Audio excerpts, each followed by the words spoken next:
brought you by Silver Pumps and Motors. Top quality और consistent performance के लिए सिर्फ सिल्वर पंप्स नाम याद रखना. ఎన్నాళ్ళో వేచిన ఉదయం అన్నట్లుగా తెలంగాణ కాంగ్రెస్ లో కొలువుల భర్తీ జరిగింది.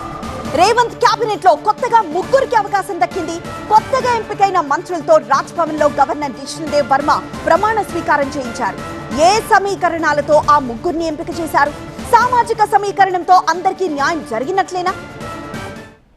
తెలంగాణ కేబినెట్ ను సీఎం రేవంత్ విస్తరించారు. కొత్త మంత్రులుగా రాజ్భవన్ లో ముగ్గురు ఎమ్మెల్యేలు ప్రమాణం చేశారు.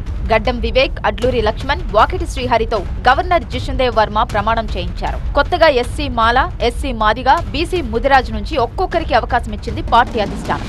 ఇచ్చిన హామీ ప్రకారమే రాహుల్ గాంధీ నడుచుకుంటున్నారు కాబట్టి తనకు అమాత్య యోగం కలిగిందన్నారు మంత్రి గడ్డం వివేక్. సోషల్ జస్టిస్ చేయాలని రాహుల్ గాంధీ గారికి ఒక తపన ఉంది. అది ఇక్కడనే తెలంగాణలో ఇంప్లిమెంట్ చేయాలని చెప్పి వారు ఆ ఆలోచనతో పనిచేస్తున్నారు. సో ఆ ఆలోచనలో నాకు అవకాశం వచ్చింది. డెఫినెట్లీ అందరినీ కలుపుకొని ముందుకు వెళ్తాం. మాదిగ ఎమ్మెల్యేల విజ్ఞప్తికి న్యాయం జరిగిందన్నారు మంత్రి అడ్లూరి లక్ష్మణ్. కేబినెట్ లో చోటు కల్పించిన కాంగ్రెస్ అధిష్టానానికి ధన్యవాదాలు తెలిపారు ఆయన. బలహీన వర్గాలకు కానీ షెడ్యూల్ క్యాస్ట్ దళిత వర్గాలకు సామాజిక న్యాయం చేసే బలిగా ఉన్నది అంటే అది కాంగ్రెస్ పార్టీ ఒకటే. నిజమైన సామాన్య కార్యకర్త, ఒక మాదిగా కుల బాంధవుల పక్షాన ఒక ప్రతినిధి ఉండాలని చెప్పి మా యొక్క శాసనసభ యొక్క మనవిని మన్నించి ఈరోజు అవకాశం ఇచ్చినందుకు జన్మాంతరం రుణపడి ఉంటా. కేబినెట్ లో ముదిరాజుకు అవకాశం కల్పించడం సంతోషంగా ఉందన్నారు మంత్రి వాకిటి శ్రీహరి. తొలిసారిగా ఎన్నికైన తనకు మంత్రి పదవి దక్కడం అదృష్టంగా భావిస్తున్నానన్నారు. ఖచ్చితంగా పార్టీ దిశానిర్దేశం మేరకు పార్టీ ప్యానెల్లో 100% కంపల్సరీ వెనుకబడ్డ జాతుల గురించి ఏదైతే రాహుల్ గాంధీ గారు అనుకుంటున్నారో జిన్కి జితిని ఆబాది ఉనికి ఉసి ఇచ్చేదారి అని, అదే మాదిరిగా ఖచ్చితంగా వెనుకబడ్డ కులాలు ఇంకా చాలా పార్లమెంట్ కానీ అసెంబ్లీ కానీ తొక్కని జాతులు వెనుక ఉన్నాయి. వారి కోసం పార్టీ అవకాశం ఇస్తే ఖచ్చితంగా వారి కోసం పోవడం చేస్తాం.